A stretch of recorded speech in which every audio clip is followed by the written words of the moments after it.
Another day, another chance, another way, another dance. Today I'll be discussing to you all about something that's been very important.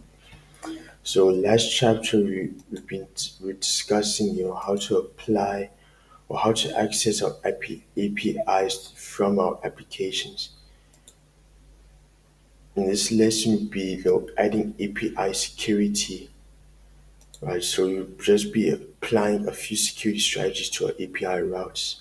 So before I do that, I'll be introducing you to all to my navigator. His name is Savas. He's my navigator. He'll be navigating my videos.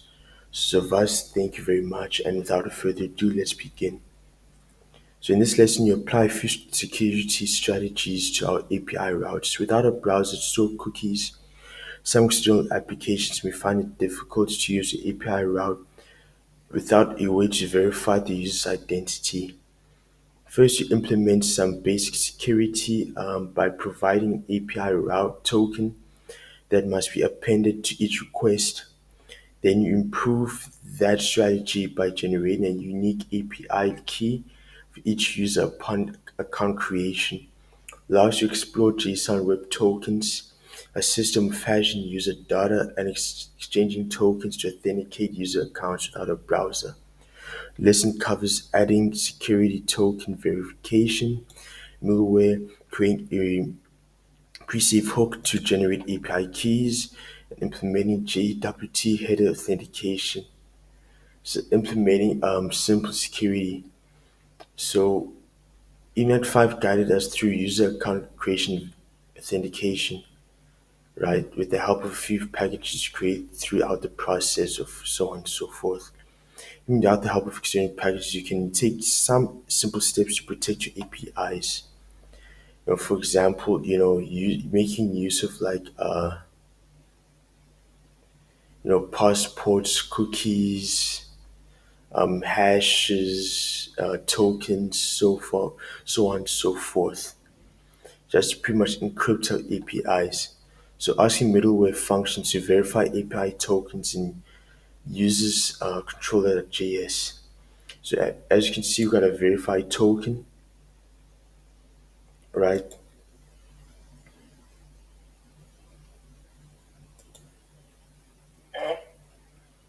A verified token, and then as you scroll down, I was looking for it. Please be there. Please be there. Okay.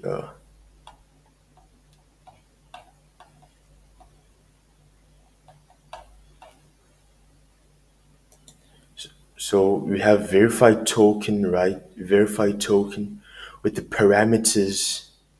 So we can if our statement if request query that API token strict equal operator token next with an empty variable, right? Then you're gonna have if it's strict equal operator token, then you're gonna have next empty variable or else next new error, and then you can have a string literal which says invalid API token. So that's what it says. Create the verified token middleware, so on and so forth. And then to add the user controller verified token middleware so that it runs before every API request is handled, add the router user controller verified token as the first function API routes.js. So adding API tokens. So create a pre-save hook to generate an API token in user.js.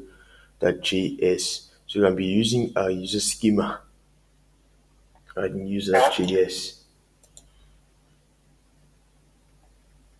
So user schema.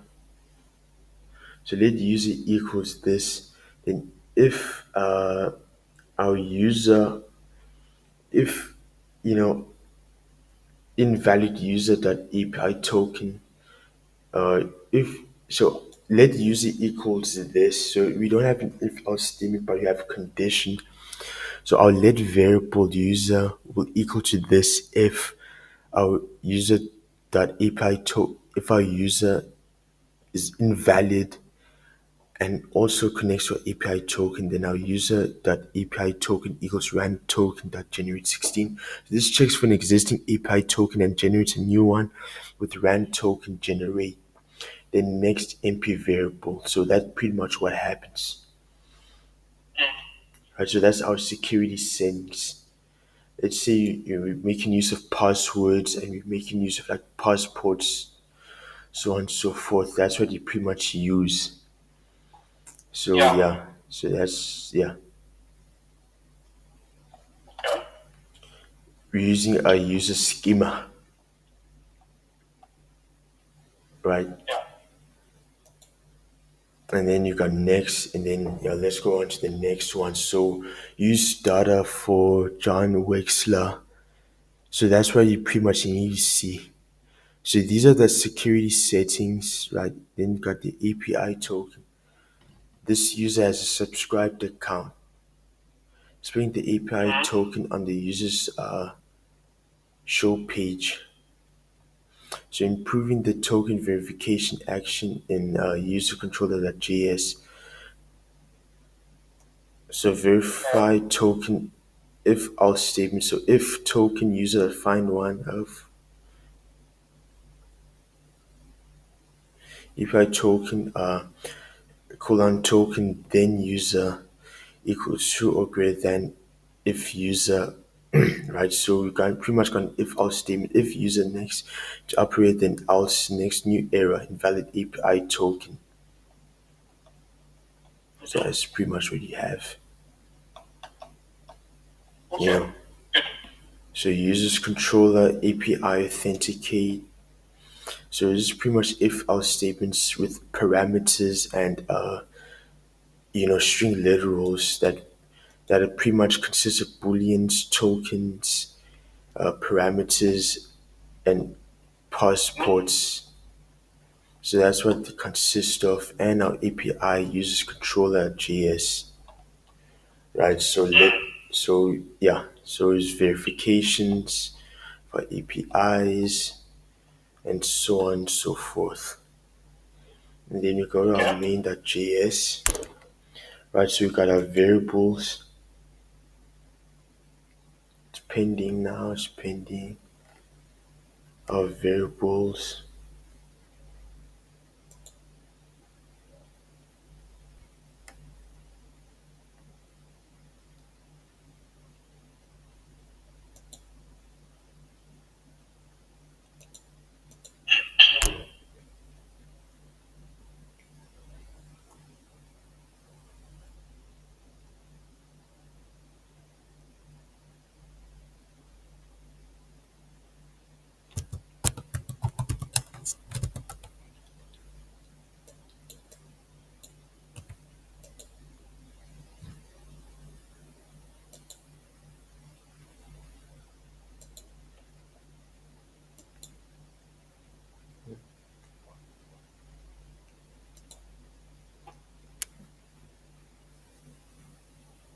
So we got our variables, which we pretty much require our routes, and also they also require our modules. The node modules that we have, they require them as well. So express EJS layouts, mongoose, method override, express session, cookie parser, connect, flash, passport, controllers, home controller, model user, so on and so forth. So that's pretty much what they make use of. Yeah. So that's what they make use of, and then localhost that the site can't be reached. What happened now? What happened now? It looks like I timed out of my server. Right, let me go back into my server.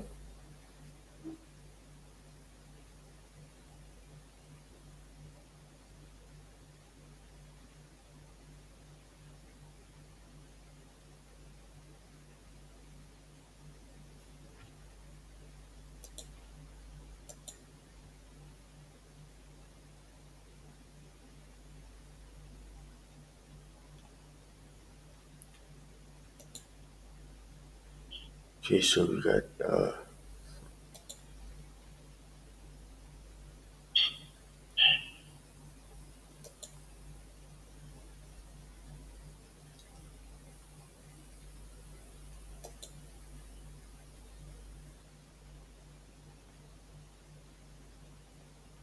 so okay, so password update.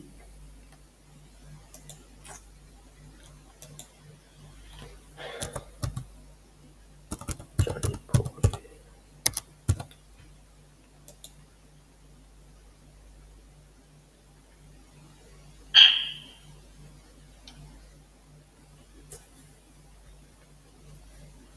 Right, and then okay, then you got a password, and then this user has a subscribed account. Yeah, so that's what I made use of. Come on, let me go back to my textbook now.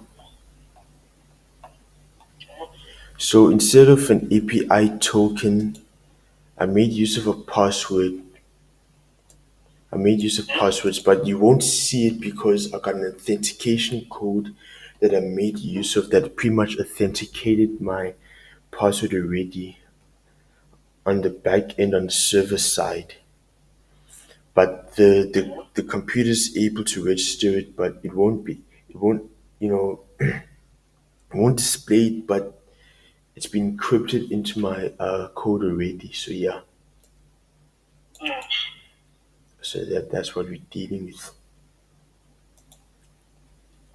And then yeah, let's go to our main again. So you got our main.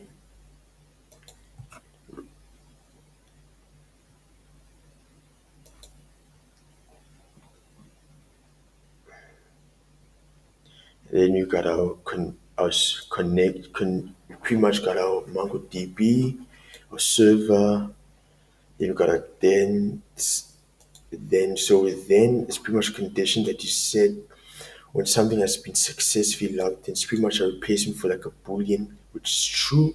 For boolean true, it's constant log, string literal successfully connected to MongoDB using Mongoose, and dot catch error constant log, Mongo connection error. So then now that catch, it pretty much catches our error, right? Just catches an error in our functionality, and then it just reads to it, and then yeah, it pretty much returns a string literal, which is MongoDB connection error. Then app set, app use, so on and so forth. And then yeah, that's pretty much what we have. And then I don't know what I did there. Then here, then here's a mongoose.js app. So it's pretty much all our settings, our parameters, variables, if statements, our booleans, number classes, so on and so forth. Yeah, that's what we have there.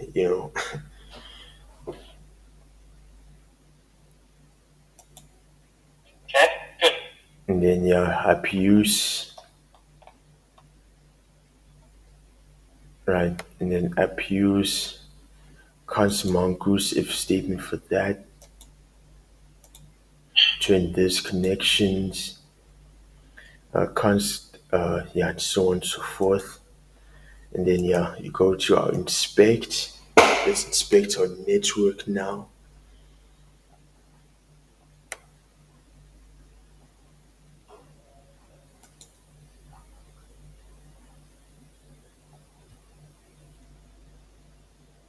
So obviously we don't need to like throttle our network because the reason why we don't need to throttle our network is because number one, we're not low on data, so our computer doesn't need to measure the amount of data that gets transformed into information. It doesn't need to slow that down, right? Because it's uncapped. So yeah, the amount of milliseconds that it takes to transform our data into information is measured.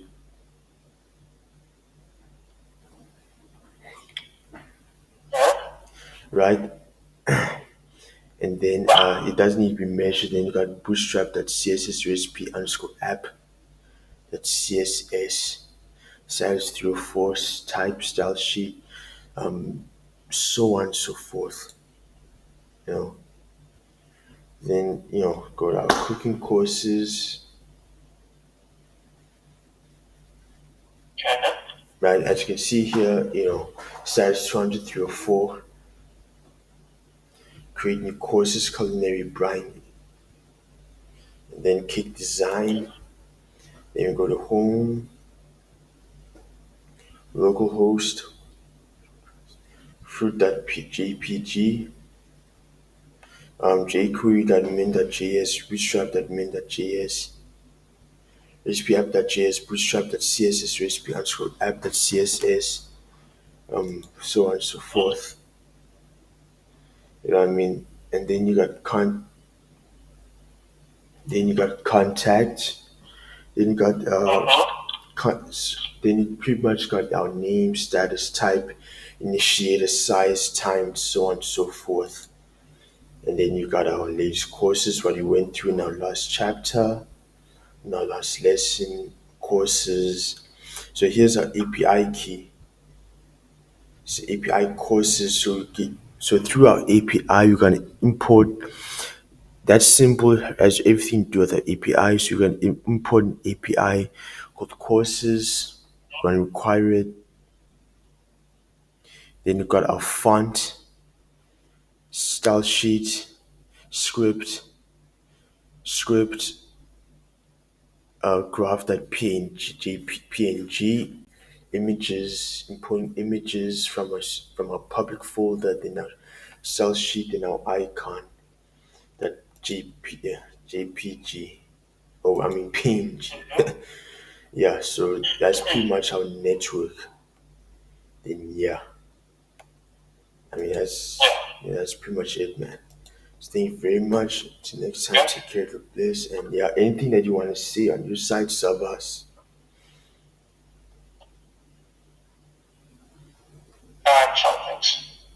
No problem. Thank you very much for navigating my lesson, and till next time, man. Take care, man. Bless and thanks. So and then our next lesson will be lesson 29. Yeah, thanks.